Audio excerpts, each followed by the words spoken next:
பாட ஆரம்பிக்கிறதுக்கு முன்னாடி நம்ம துவா ஒதுக்கலாம். ரப்பி ஷ்ரஹ்லி சத்ரி வயஸ்ஸிர்லி அம்ரி வஹ்லுல் உக்தத்தம் மின் லிசானி யஃப்கஹு கௌலி. ரப்பி ஸித்னி இல்மா ரப்பி ஸித்னி இல்மா ரப்பி ஸித்னி இல்மா. மையத்தை கஃனிடும் முறை சரிங்களா. இப்போ மையத்தை குளிப்பாட்டுவது போல் அந்த மையத்துக்கு கஃனிடுவது என்னது அப்படின்னு சொன்னால் ஃபர்லு கிஃபாயா. ஃபர்லு கிஃபாயா அப்படின்னா என்ன அப்படின்னு சொன்னால் ஒரு சமூகத்தில் ஒரு ஆள் செஞ்சாலே அந்த கடமை நீங்கிடும் சரிங்களா. எல்லாருமே செய்யணும்னு அவசியம் இல்லை. பெண்களுக்கு 5 துணியில் கஃனிடுவது சுன்னத்தான முறை. என்னென்ன துணி அப்படின்னு சொன்னால் லிஃபாஃபா அதாவது போர்வை, அது மையத்தை விட ஒரு முழம் ஜாஸ்தியாக உயரமாக இருக்கணும். அடுத்து கீழாடை, அந்த கீழாடை தலை முதல் கால் வரை இருக்கணும்.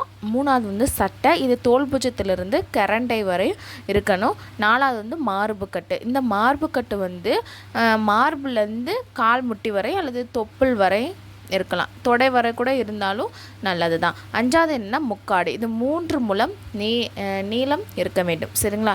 இப்போ 5 துணிக்கு பதிலாக 3 துணிலையும் நம்ம கஃனிடலாம். பெண்களுக்கு என்னென்ன கீழாடை, போர்வை, முக்காடு. அதை விட்டுட்டு 3 விட குறைவாக கஃனிடக்கூடாது. அது மக்கரோ, அதாவது வெறுக்கத்தக்க செயல்.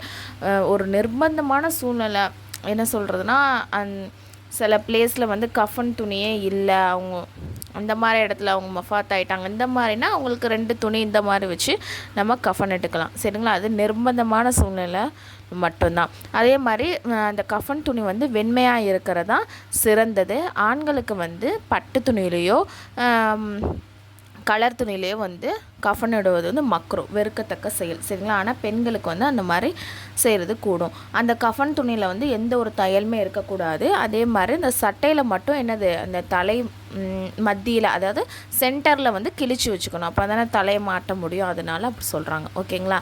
இந்த பாடத்தோடைய கொஷின் என்ன அப்படின்னு சொன்னால், எத்தனை துளிகள் பெண்களுக்கு கஃனிடுவது சுன்னத், சிறந்த கஃன் துணி எது? ஓகேவா. அடுத்தது கஃனை எப்படி நம்ம போட்டு விடணும், அதோடைய சுன்னத்தான முறை என்ன அப்படின்னு சொன்னால், ஃபஸ்ட்டு அந்த பெஞ்சில் எந்த இடத்துல அந்த ஜனாசா போட போகிறோமோ அந்த பெஞ்சில் பெண்களுக்கு அதாவது முதல்ல அந்த போர்வையை விரிச்சுக்கணும் சரிங்களா. போர்வையை விரிச்சிட்டு அதுக்கப்புறம் கீழாடையை போடணும். அதுக்கப்புறம் மார்பு கட்டை வைக்கணும். அதற்கு மேல் சட்டையை வைக்கணும் சரிங்களா. விரித்து வைக்கணும், எல்லாத்தையும் விரித்து வைக்கணும் ஓகேவா. அதுக்கப்புறம் என்ன செய்யணும் அப்படின்னு சொன்னால், இது எல்லாத்தையும் வச்சுட்டு அதுக்கப்புறம் தான் மையத்தை அது மேலே வச்சுட்டு சட்டையை போட்டு விடணும் சரிங்களா. சட்டையை போட்டதுக்கப்புறம் தலை முடியை 2ஆக பிரித்து அவற்றின் மார்பு பக்கத்தில் போட்டுடணும் சரிங்களா. போட்டதுக்கப்புறம் முக்காட்டு துணியை போட்டுட்டு அதன் பிறகு மார்பு கட்டு துணியை அக்குள்குள்ளே கொண்டு முதல் வலது பக்கமும் பிறகு இடது பக்கமும் மார்பின் மீது சுருட்டணும் சரிங்களா. அதன் பிறகு போர்வையை வலது பக்கமும் இடது பக்கமும் என்ன பண்ணணும், சுருட்டி விடணும். பிறகு துணியை என்ன பண்ணணும்னா கடைசியில் கைத்தால் கட்டணும். தலைப்பகுதியிலும் கால் பகுதியிலும் கட்டவும். மார்பு கட்டு கீழாடைக்கு மேலாகவும் கட்டலாம் சரிங்களா. அல்லது அனைத்து துணிகளுக்கு மேலாகவும் என்ன பண்ணலாம், மார்பு கட்டை கட்டிக்கலாம் அப்படின்னு சொல்கிறாங்க. கஃனிட்ட பிறகு ஆண்கள் ஜனாசாவை தூக்கி சென்று தொழுகை நடத்தி மையத்தை நல்லடக்கம் செய்ய வேண்டும். இதில் 3 சட்டம் கொடுத்துருக்காங்க. என்ன அப்படின்னு சொன்னால், மார்பு கட்டை முக்காட்டிற்கு பிறகும் கீழாடையை சுருட்டிய பிறகும் கட்டுவது கூடும் ஓகேவா. அந்த மார்பு கட்டை மட்டும் எப்போ கட்ட சொல்கிறாங்கன்னா, நம்ம முக்காட்டுக்கு பிறகும் கீழாடையை சுருட்டினதுக்கு அப்புறமும் கட்டணும். இன்னும் 2 சட்டம் சொல்கிறாங்க. எந்த ஊரில் ஒருவர் மௌத்தாகிறாரோ அந்த ஊரில் அவரை நல்லடக்கம் செய்கிறது சிறந்தது. ஏன்னா நம்ம ட்ராவல் பண்ணி அவங்க ஊர்லேருந்து தான் அடக்கன்னு சொன்னால் ரொம்ப சிரமம் ஏற்படும் இல்லையா. அதனால் எங்கே மௌத்தா போகிறாங்களோ அங்கேயே அடக்கிறது சிறந்தது. அப்படி நிர்பந்தம் இருந்தால் என்ன பண்ணலாம், கொண்டு வர்றது தப்பு கிடையாது. இருந்தாலும் சிரமம் ஏற்படுறதுனால அப்படி சொல்கிறாங்க சரிங்களா. அந்த ஊர்லேயே எங்கே மூத்த போகிறாங்களோ அங்கேயே அடக்கம் பண்ணிக்கலாம் அப்படின்னு சொல்லிட்டு. அடுத்தது கஃனிலோ கப்ருக்குழியிலோ அஹ்மத் நாமா அல்லது கைக்குடையா ஜரா அல்லது ஆயத்துக்கள் துவாக்கள் எழுதி காகிதங்களை வைக்கிறதோ, அந்த கஃன் துணிக்கு மேலே சந்தனத்தை வச்சு எழுதுறதோ, இதெல்லாம் என்ன பண்ணக்கூடாது, செய்யவே கூடாது. அதே மாதிரி மையத்தின் மீது கற்பத்தாலோ மையாலோ எந்த வார்த்தையும் எழுதக்கூடாதுன்னு சொல்கிறாங்க சரிங்களா.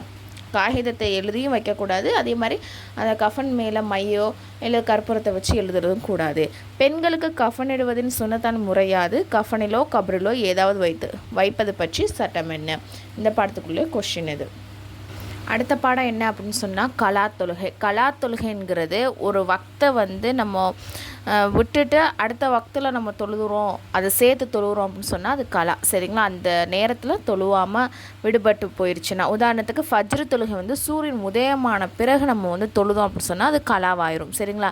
அல்லா தஆலா சொல்கிறான், சந்தேகமின்றி தொழுகை ஈமான் கொண்டவர்கள் மீது நேரம் குறிக்கப்பட்டு கடமையாக்கப்பட்டுள்ளது. அதாவது எந்த நேரத்தில் நேரம் குறிக்கப்பட்டுச்சோ அந்த நேரத்தில் தொழுவது வந்து கடமையாக்கப்பட்டிருக்கு. அதே மாதிரி ஃபர்லு தொழுகையின் குறிப்பிட்ட அதற்குரிய நேரத்தில் நிறைவேற்றுவது அவசியம். சரிங்களா? தகுந்த காரணமின்றி கலா செய்வது பெரும் பாவமாகும். நபிசல்லாசம் சொல்லியிருக்காங்க, எவர் வந்து தகுந்த காரணமின்றி 2 நேர தொழுகை ஒன்று சேர்க்குறாங்களோ அவங்க பெரும் பாவங்கள் வாசல்களில் ஒரு வாசலுக்கு வந்துட்டாங்க அப்படின்னு யார் சொல்கிறா? நபிசல்லா அலிஸ்லாம் அவர்கள் வந்து சொல்கிறாங்க. அதே மாதிரி இன்னொரு ஹதீஸில் சொல்கிறாங்க, யார் வந்து ஒரு வக்த தொழுகையை வந்து தவற விடுறாங்களோ அவர் தமது குடும்பத்தையும் செல்வத்தையும் பறிகொடுத்தவர் போலாவார். இப்போ நம்ம எப்படி நம்மளோட ஃபேமிலியோ நம்மளோட சொத்து இது எல்லாத்தையும் பறிகொடுத்துட்டா நம்ம எப்படி இருப்போம்? ஒன்றுமே இல்லாதவங்களாக தானே இருப்போம். அந்த மாதிரி தான் ஒரு வேளை தொழுகை வந்து விடுறவங்களுக்கு அவங்கள மாதிரி தான் இவங்களும் அப்படின்னு சொல்கிறாங்க. சரிங்களா? எனவே முடிந்தவரை தொழுகை கலா செய்வது வந்து தவிர்த்துக்கணும். அப்படி ஒரு தொழுகை கலாவாயிடுச்சு அப்படின்னு சொன்னால் அல்லாட்ட பாவமனுப்பி கேட்டு இனிமேல் நான் கலா செய்ய மாட்டேன் அப்படின்னு சொல்லிட்டு என்ன பண்ணணும்? உடனே அந்த தொழுகையை வந்து விட்ட தொழுகை வந்து தொழுதுறணும். இப்போ 2 விஷயத்துக்கு மட்டும்தான் கலா செய்யணும். என்ன விஷயம் அப்படின்னு சொன்னால், ஒருத்தவங்க தூங்கிட்டாங்க, அப்போது நல்லா தூங்கிட்டாங்க, அப்போ எந்திரிச்சு பார்க்கும்போது அந்த வக்து முடிஞ்சிட்டு அடுத்த வக்து ஸ்டார்ட் ஆகிடுச்சு அப்படின்னு சொன்னால் அப்போ வந்து அவங்க தொழுவலாம், கலா செய்யலாம். இன்னொரு விஷயம் வந்து ஞாபகம் மறதியில் ஃபுல்லாகவே மறந்துட்டாங்க, அந்த தொழுகையே மறந்துட்டாங்க, அதுக்கப்புறம் தான் அந்த வக்தே போனதுக்கப்புறம் தான் அவங்களுக்கு ஞாபகமே வருது அப்படின்னு சொன்னால் ஞாபகம் வந்தோடனே உடனே வந்து கலா செஞ்சிடணும். சரிங்களா? ஃபர்லு மற்றும் வித்ரு தொழுகை அவசியம் கலா செய்தாக வேண்டும். மக்ருவான 3 நேரங்களை தவிர, என்ன நம்ம முன்னாடி படிச்சிருக்கோம் இல்லையா, சூரிய உதயம், உச்சம், மறைவு, இந்த 3 டயத்தில் என்னது கூடாது? தொழுகக்கூடாது.